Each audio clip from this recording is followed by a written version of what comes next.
যেদিন থেকে ইউটিউবে ভিডিও আপলোড করা শুরু করছি সেদিন থেকে বিটিএস আর্মিদের মনে একটা আতঙ্ক শুরু হয়ে গেছে। আমি যখন ইউটিউবে ভিডিও আপলোড দিই তখন বিটিএস আর্মিদের মনে একটা পারমাণবিক বোমা ফাটে। কজ আমি বিটিএস আর্মিদেরকে এমন ভাবে ধুয়ে দিই, আমার ভিডিও দেখার পর তারা বলে যায় যে তাদের অতীতে কি ছিল। রিসেন্টলি 1 মাস আগে এই চ্যানেলে একটা বিটিএস কে নিয়ে ভিডিও আপলোড দিই। বিটিএস কি ভাই, আজকে আমি বিটিএস মানেটা কি আমি আজকে আপনাকে সেটা রিভিল করব। ওই ভিডিওর টাইটেলটা ছিল বিটিএস মেম্বাররা কি করলো আমাকে দেখুন। ভাই এই ভিডিওর কমেন্ট বক্সে যা তা এক অবস্থা। মানে ভাই আমি ওই ভিডিওতে একটু করে বললাম ভাই বিটিএস হারাম, ইসলামের চোখে বিটিএস হারাম। তুমি নিজের বিটিএস আর্মি বলে নিজেকে মুসলিম দাবি করিও না। বিটিএস এর পূর্ণ রূপ কি? বিটিএস কি ভাই, আজকে আমি বিটিএস মানেটা কি আমি আজকে আপনাকে সেটা রিভিল করব। বিটিএস এর সদস্যগুলো ছেলে নাকি মেয়ে তা আমি এখনো কনফিউজ। এই কথাগুলো বলার পরে ভাই বাংলাদেশে কিছু বিটিএস আর্মি নামে একদল সদস্য আছে, তারা ভাই আমাকে কমেন্ট বক্সে ইচ্ছে মতো ভরে দিছে। এবার আমি এইসব বিটিএস আর্মিদেরকে নিয়ে একটু কিছু কথা বলি। আমরা ছোটবেলায় ক্লাস 3-4 পড়ছিলাম যে সমাজ কাকে বলে, পরিবেশ কাকে বলে, কিন্তু আজকে আমি আপনাদেরকে শিখাবো বিটিএস আর্মি কাকে বলে। আমি আপনাদেরকে বইয়ের ভাষায় না বলে একটু উদাহরণ দিয়ে বোঝাই। ভাই কম বেশি সবাই কিন্তু বাসার কুকুর কুত্তা এগুলো পছন্দ করে, কিন্তু একটা সুস্থ কুকুর যখন পাগলামি করে কিংবা পাগল হয়ে যায় তখন তাকে আমরা পাগলা কুত্তা বলি। ঠিক তেমনি বিটিএস নামে একটা কোরিয়ার মধ্যে ব্যান্ড গ্রুপ আছে। এই বিটিএস গ্রুপটাকে নাকি যারা পছন্দ করে, যারা ভালোবাসে, তারা নাকি বিটিএস আর্মি নামে আখ্যায়িত। একটা সুস্থ কুকুর যখন পাগলামি করলে পাগলা কুত্তা বলে, ঠিক তেমনি বিটিএস সদস্যদের যারা পছন্দ করে তাদেরকে বিটিএস আর্মি বলে। বাই দ্য ওয়ে একটা ছেলে দেখলাম টিকটকে বিটিএস কে রোস্ট করতেছে, চলো ওই ভিডিওটা একটু দেখে আসি। ইসলামের চোখে বিটিএস হারাম, তুমি নিজের বিটিএস আর্মি বলে নিজেকে মুসলিম দাবি করিও না, এতে আমাদের ইসলাম ধর্মের অসম্মান হয়।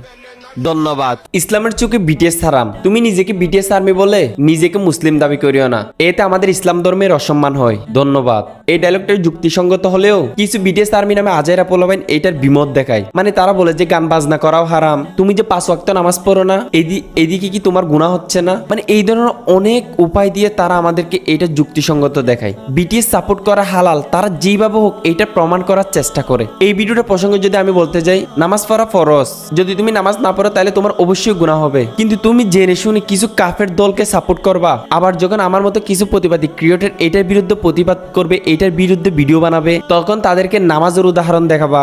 ভাই বলতে গেলে একেবারে কাফেরদের সাপোর্ট করাই হারাম, তো সেখানে বিটিএস সাপোর্ট করা প্রশ্নেই আসে না। তো আজকে আমি রাস্তায় এমন একটা র্যান্ডম মানুষের থেকে জিজ্ঞেস করবো, ভাই এইটা মেয়ে নাকি ছেলে? তো চলেন দেখা যাক। গাইস একজন পাইছি। ভাই একটা প্রশ্ন করা যাবে? বলুন না ভাইয়া। ভাই এইটা একটু সুন্দর করে দেখে শুনে বলুন তো, এটা মেয়ে নাকি ছেলে? আরে ভাই এটা তো মেয়ে। ভাই একটু ভালো করে দেখে শুনে, সবগুলো দেখে শুনে একটু বলেন।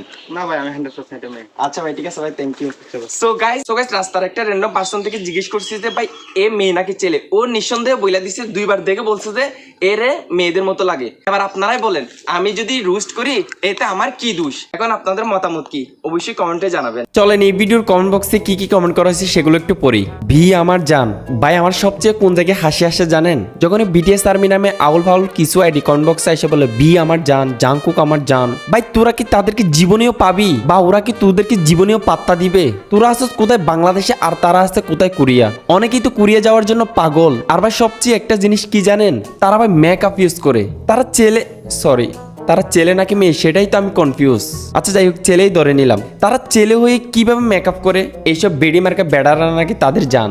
ভাই আমি লাইফে অনেক জাউরা পোলাপাইন দেখছি, কিন্তু এই ছেলেটার মতো জাউরা আর দেখি নেই। সে একটু আগে বিটিএস কে রোস্ট করছে, আবার আরেকটা ভিডিওতে দেখি বিটিএস এর পক্ষে কথা বলতেছে। চলুন ভিডিওটা দেখা যাক। বিটিএস আর্মি মানে এক একটা কিউটের ডিব্বা। ভাই এই ভিডিওর কমেন্ট বক্সে একটা কমেন্ট আমার খুবই পছন্দ হয়েছে, ভাইয়া তোমার রুচি ভালো না। ভাই আমার রুচি ঠিক আছে, খালি লাইক কমেন্টের জন্য একটি দল এদিক সেদিক করলাম আর কি, জাস্ট রিডিং। একবার বলো বিটিএস এর পক্ষে, আরেকবার বলো বিটিএস এর বিপক্ষে। আসলে তোমার মতলব কি? আসলে আমার মতলব হচ্ছে নেক্সট বিটিএস আর্মিরা কি পারবে আমার এই ভিডিওতে 100টা কমেন্ট আর 100টা লাইক কমপ্লিট করে দিতে? পারবে? ওকে আমি বিটিএস আর্মিদেরকে একটা চ্যালেঞ্জ দিলাম, এই ভিডিওটাতে যদি 100টা কমেন্ট 100টা লাইক কমপ্লিট করে দিতে পারে তাহলে আমি এই ভিডিওটা ডিলিট করে দিব। চলো দেখা যাক আমি জিতি নাকি বিটিএস আর্মিরা জিতে, দেখি কাদের কত দম। ভাই আপনি বিটিএস সম্পর্কে কিছু জানেন? হ্যাঁ জানি। বিটিএস কি মানে বিটিএস সম্পর্কে যদি কিছু বলতেন। আমার জানা মতে বিটিএস এর মধ্যে 7 জন মেম্বার আছে, তারা প্রত্যেকজনই হিজড়া। ভাই বিটিএস মানে কি? বাংলাদেশ টয়লেট সার্ভিস, হা হা হা। ভাই এই কথাটা আমি আমার আরেকটা ভিডিওতে বলছিলাম, ওইখানে তো কমেন্ট বক্সে 3য় বিশ্বযুদ্ধ শুরু করে দিচ্ছে। আমি বললেই দোষ নাও, এখন কমেন্ট বক্সে পাবলিকরাও বলতেছে আমি মনে করি বিটিএস এর চেয়ে হিরো আলম অনেক বেটার। এটলিস্ট হাগা যখন কষা হয় তার গানগুলো শুনলে একদম ক্লিয়ার হয়ে যায়। হিরো আলম গান শুনলে একটু হলেও উপকার হয়। ওকে চলো দেখা হচ্ছে পরের ভিডিওতে, সে পর্যন্ত সুস্থ থাকবে, ভালো থাকবে।